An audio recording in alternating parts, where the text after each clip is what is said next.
So, right, starting in the cab, let's work our way around. So, we've got the GSMR radio system, so the signalman can talk to me, I can talk to the signalman. In an emergency, I can press this red button, and that stops it. Okay. We've got the bogey brakes for the loco, which is this handle here, puts the brakes on just in the loco.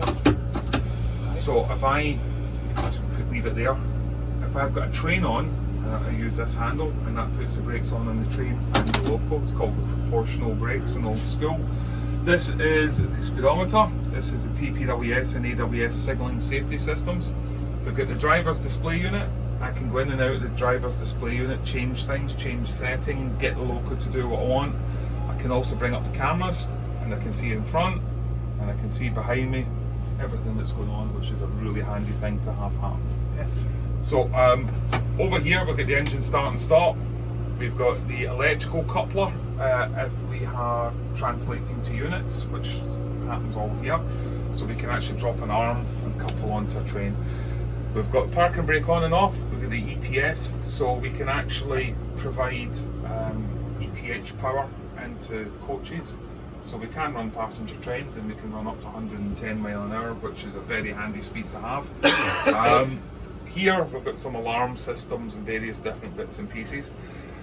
But this is the heart of the loco right here. So this is a mode selector switch. So the mode selector switch allows me to work in overhead wires, allows me to work in diesel, and allows me to work in battery. At the moment, we're on battery. This is a really clever one, right? So we can work on battery and diesel, okay?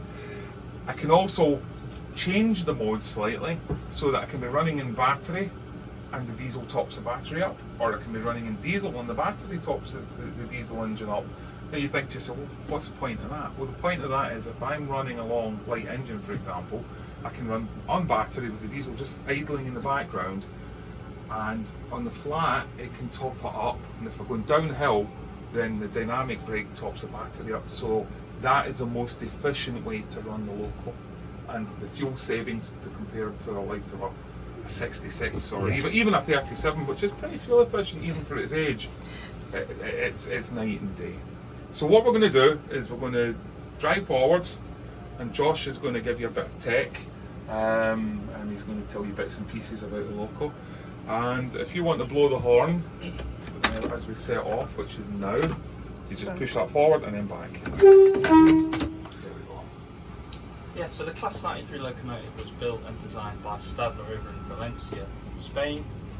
So it's based off of the Euro-like platforms similar to the 88, the 68 and the 99s now. So we obviously, like Rob was saying, it's a tri-modal loco, but it's got 4 traction modes. So it's got the AC, which runs at 5,300 horsepower.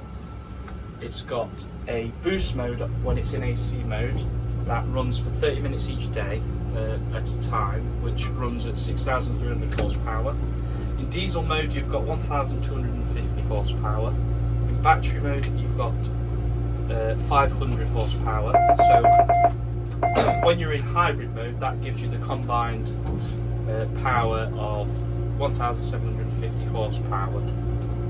So the loco is a mixed traffic loco, so it's going to be able to do light to medium freight and also passenger services where it's needed. So what Rob's going to do now is he's going to stop, he's going to go into the other end and start that up and get everything set up down there. I'm going to give you a little overview of what's in this engine compartment. We'll go over. It's so much nicer when you've been in there. Yeah, you melt that voice. Yeah, so like Rob was saying, we've been doing some road trials, and the loco from Crewe to Carlisle and back managed to pull 2,152 tonnes absolutely fine. Like Rob will probably agree with me. Yeah. It's a brilliant loco. I mean, Rob will give you a bit more information, but I think, was it you were stationary at T-Bay? Yeah. And then you went up to Shap Summit? Yeah. At 39 miles an hour? 35 miles an hour, which for a loco is absolutely brilliant. So we went the opposite direction, in the up direction from Eden Valley, and we went over the top at about 50 odds. So Yeah. it's quite an impressive thing. this hauling, so is that in sort of containers or? No, that was 22 wagons of ballast, and each wagon was Oh, 90 right. tons. Yeah. Okay, so that just gives you an idea of what size it is. It's a hefty amount. It is. And that didn't break it, so No, it's not no. more. No, and I think the weather was quite variable, wasn't it, Rob? It wasn't the driest conditions. Because you're testing. Yeah.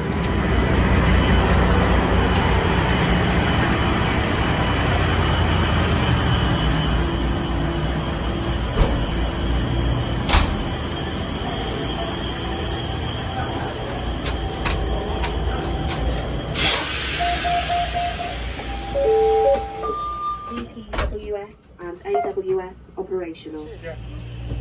Just back. That's it. Yeah. Excellent. Ah. So you've got electrical pickup and top. Yep. You've got battery and you've got diesel. Can you do free rail? No. No, yeah, Not the appropriate Shoesler. one. No. Yeah. Yeah, say I'm from down south where we've got no rail, so just curious. No, yeah, you could run perfectly happy on a free rail track Yeah. Yeah. without picking up anything because you don't need to. Yeah, well, I mean, we could run it on the SS hybrid. Yeah. Oh, yeah. Diesel, so Yeah. there's 3 modes right there. The problem is a locomotive with this power on the third rail would just draw it right down and break the surface. Yeah, it's, that's the point. Yeah, it's Border break. There's enough drawing it without us Yeah. deciding to take some out. Yeah.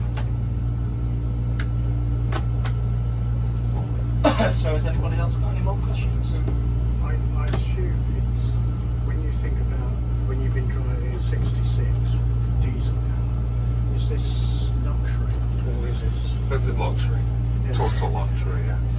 Yeah, look. Do you know Aircon, nice do you know what and clear runs it'll there go because on? presumably What, it's do you know what 66 runs you it'll get go on? thrown all the. So it I think seems our it's plan is quite to, comfortable and over it's the not end. dead anything. Well, that was good. Yeah.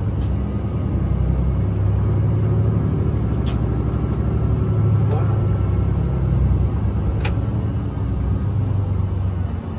How much does one of these cost? Good question. Yeah. 4.5 million. Yes.